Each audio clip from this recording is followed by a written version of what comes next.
प्रिय दर्शकों, एक समय की बात है जब द्वापर युग में पृथ्वी पर राक्षसों के अत्याचार बढ़ते जा रहे थे, जिससे परेशान होकर पृथ्वी देवी भगवान ब्रह्मा और विष्णु के पास गईं। उन्होंने कहा, भगवान, धरती पर राक्षसों के अत्याचार लगातार बढ़ते जा रहे हैं, कृपया कुछ कीजिए। भगवान विष्णु ने उत्तर दिया कि अब पृथ्वी की रक्षा के लिए धरती पर 8वें अवतार के रूप में अवतरित होने का समय आ गया है। ब्रह्मा ने सहमति दी और भगवान विष्णु ने मानव रूप में जन्म लेने का निर्णय लिया। कंस ने मथुरा में राजत्व संभाल लिया और उग्रसेन को बंदी बना दिया। कंस ने अपने पिता को आदेश दिया कि देवकी के विवाह की तैयारी हो चुकी है और अब से मथुरा में कंस का राज चलेगा। कंस ने अपने पिता से आशीर्वाद मांगा और कहा कि वह देवकी को विदा करके खुद रथ पर बैठेंगे। देवकी के पिता ने उसे बहुत सारा धन और संपत्ति देकर विदा किया और कंस ने देवकी और वासुदेव को साथ लेकर विदा किया। कंस और देवकी जब आधे रास्ते में पहुँचे, तभी आकाशवाणी हुई जिसमें कहा गया कि देवकी के गर्भ से उत्पन्न 8वें पुत्र कंस का वध करेगा। यह सुनकर कंस ने कहा कि अब उसे कोई डर नहीं है।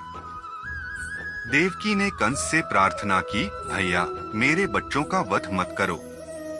मैं तुम्हें वादा करती हूँ कि जो भी संतान होगी उसे तुम्हें सौंप दूंगी। कंस ने कहा कि वह वासुदेव का वध नहीं करेगा, लेकिन देवकी और वासुदेव को मथुरा के काले कोठरी में बंद कर देगा। देवकी और वासुदेव को काले कोठरी में बंद कर दिया गया। देवकी चिंतित थी कि कंस उसके गर्भ से जन्मे सभी बच्चों को मार डालेगा। वासुदेव ने भगवान से प्रार्थना की कि वे उन्हें कंस के अत्याचारों से मुक्ति दिलाएं। देवकी ने कहा कि कंस के अत्याचारों से मुक्ति का कोई उपाय चाहिए।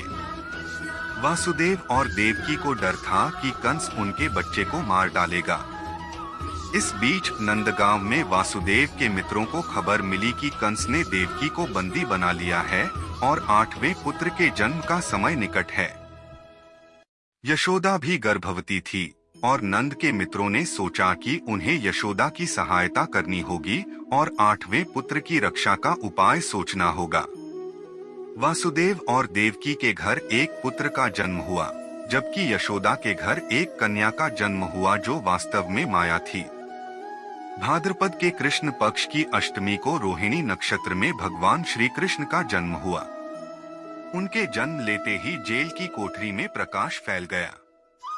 वासुदेव के सामने भगवान विष्णु ने अपने 4 भुजाओं वाले रूप को प्रकट किया और कहा, वासुदेव, मैं इस बालक का रूप लेकर आया हूँ।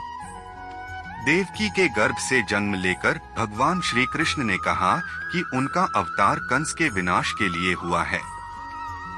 उन्होंने वासुदेव जी को डरने की बजाय गोकुल में नंद के पास तुरंत भेजने का आदेश दिया और कहा कि वहां की जन्मी कन्या को लाकर उनका स्थान ले लिया जाए। इस पर भगवान विष्णु ने अंतर्ध्यान हो गए और वासुदेव जी की हथकड़ियां अपने आप खुल गईं। वासुदेव जी ने कृष्ण को एक टोकरी में रखा और गोकुल के लिए निकल पड़े। बारिश और तूफान के बीच वासुदेव जी ने नन्हे कृष्णा को लेकर यात्रा की। यमुना नदी में पानी का स्तर बढ़ गया था, जिससे श्री कृष्ण के चरण यमुना के ऊपर हो गए थे। भगवान ने अपने चरणों को मटका दिए और यमुना पार कर गोकुल पहुँचे। वासुदेव जी ने बालक कृष्णा को नंद बाबा के पास पहुँचाया और कहा कि यह बच्चा बड़ा होकर मथुरा में कंस के अत्याचारों से मुक्ति दिलाएगा।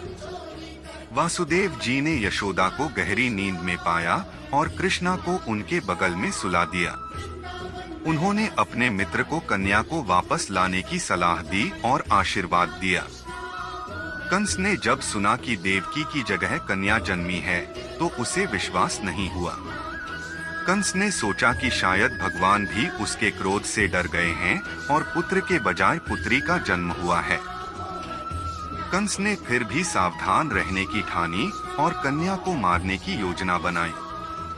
लेकिन जैसे ही उसने कन्या को पत्थर पर पटकने की कोशिश की, वह कन्या आकाश में उड़ गई और देवी का रूप धारण कर लिया।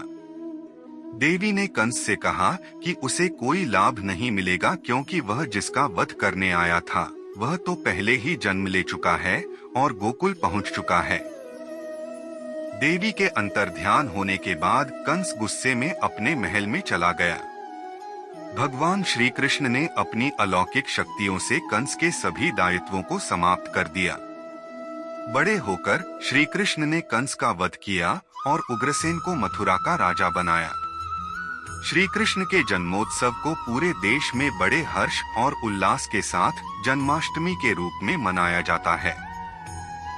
इसी के साथ ब्रिज क्षेत्र में भी जन्माष्टमी का त्योहार धूमधाम से मनाया जाता है।